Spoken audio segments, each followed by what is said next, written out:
Esoteric Psychology Vol I, a treatise on the 7 rays Vol I by Alice A. Bailey. Matter is the vehicle for the manifestation of soul on this plane of existence, and soul is the vehicle on a higher plane for the manifestation of spirit, and these three are a trinity synthesized by life, which pervades them all. The Secret Doctrine, Vol I, page 80. 3rd edition. 3 souls, 1 man. 3 souls which make up 1 soul.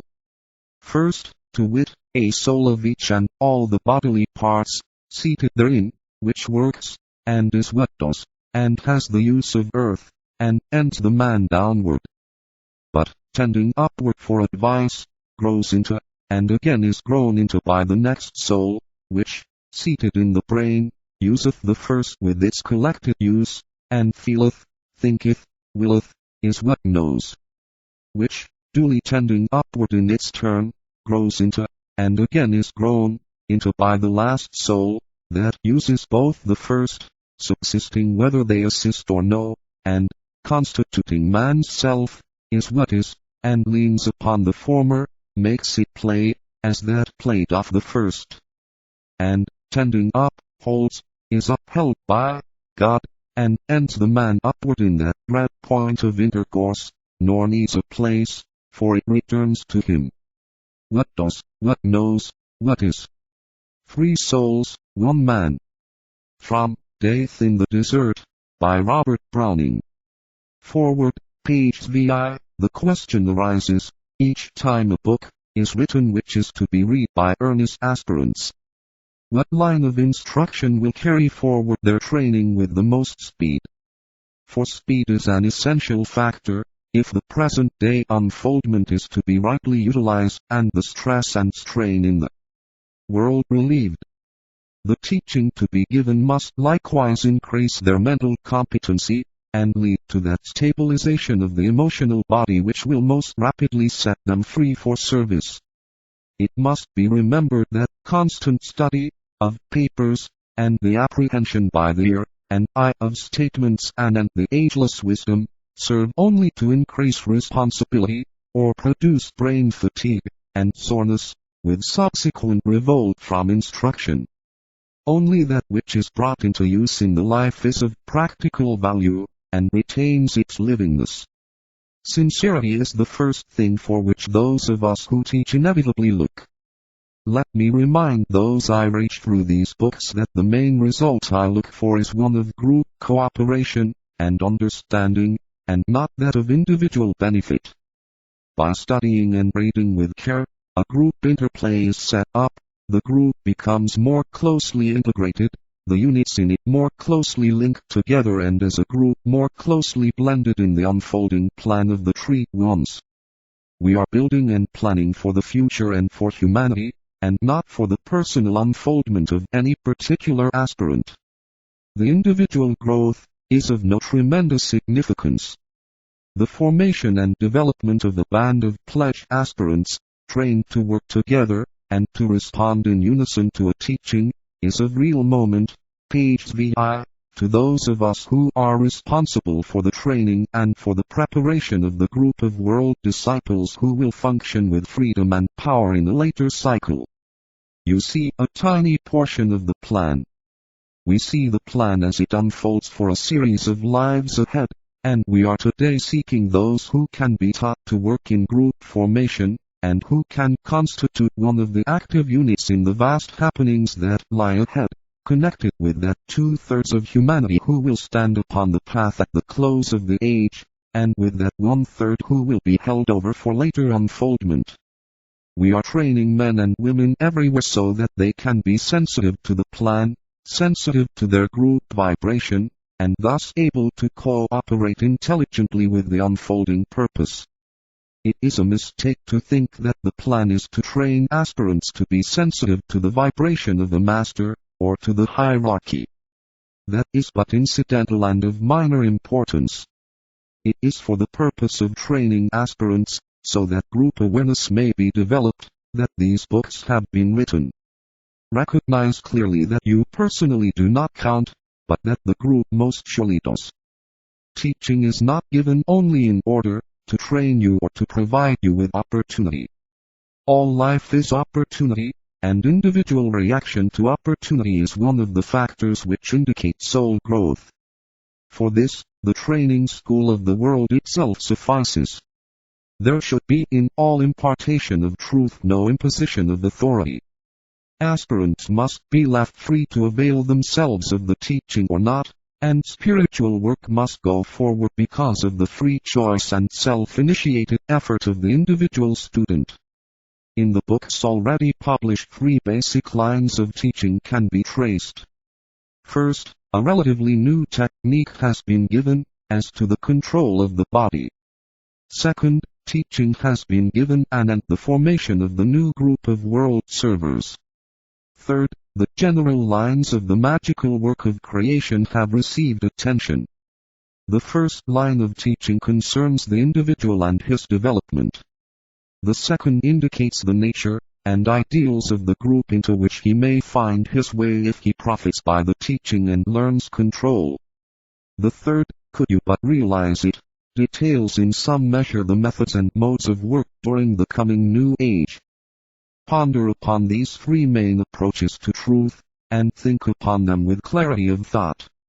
Mental appreciation of their significance will produce understanding, and will likewise increase the group apprehension of the teaching, which I have sought to impart.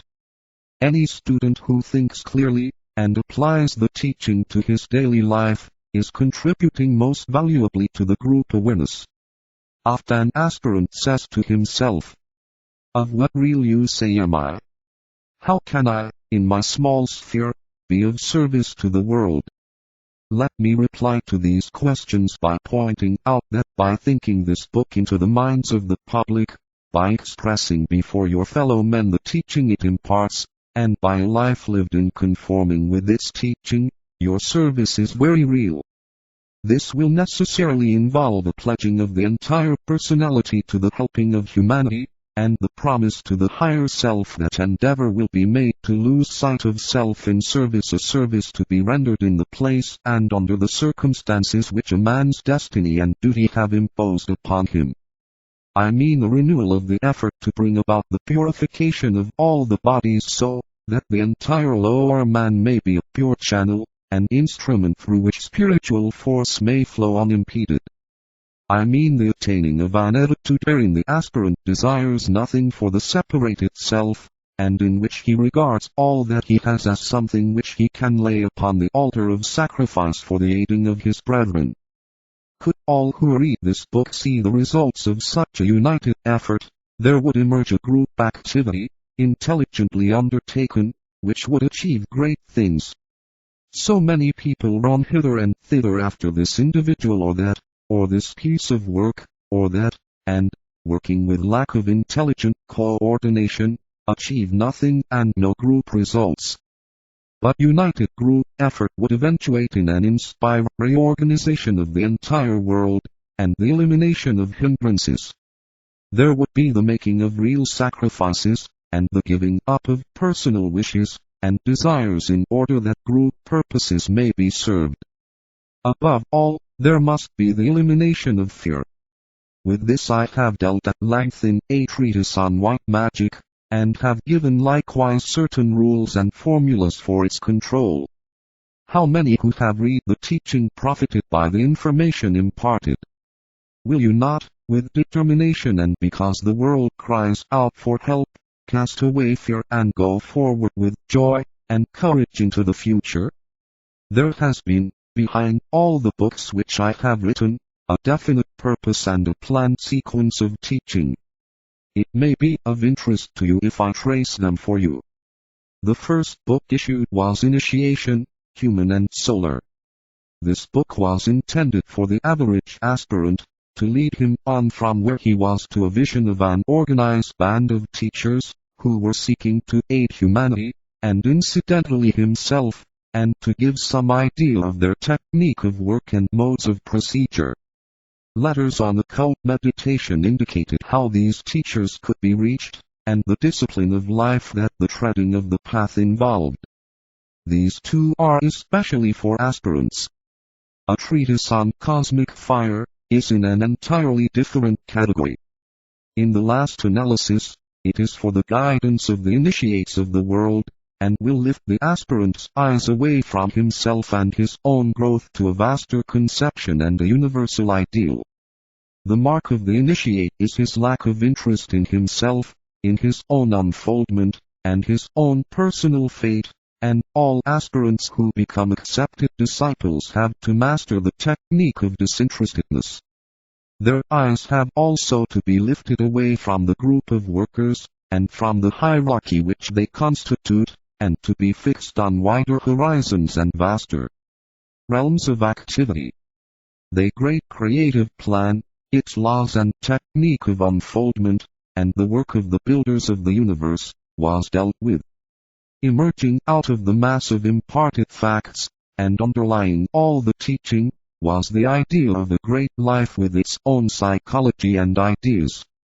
It was an attempt to give a synthetic picture of the unfolding mind of God, as it works out its plans through the lesser sons of mind.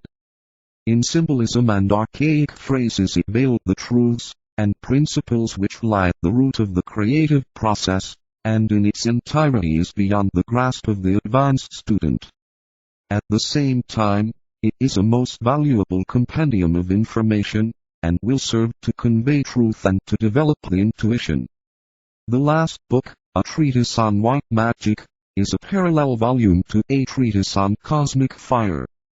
Just as the first dealt with the psychology of deity, the work of the macrocosm, and the laws whereby the solar logos works, so this book constitutes a treatise on the psychology of the Son of God and the work of the microcosm. It intimately concerns his place in the larger whole. I have also aided AAB in getting out a translation of the Yoga Sutras of Patanjali, which is a bridging book, intended to show the aspirant the rules whereby the light within him may be developed and the power of the intuition be brought to bear on all problems and on the phenomena of life itself. This book was given the name The Light on the Soul. Here I am fulfilling my intention, to write a book on the subject of the seven rays. This topic has always been of real interest for students, but about these rays little is known. We know, from the secret doctrine, that they are the building forces, and the sum total of all that is in the manifested universe, but their effect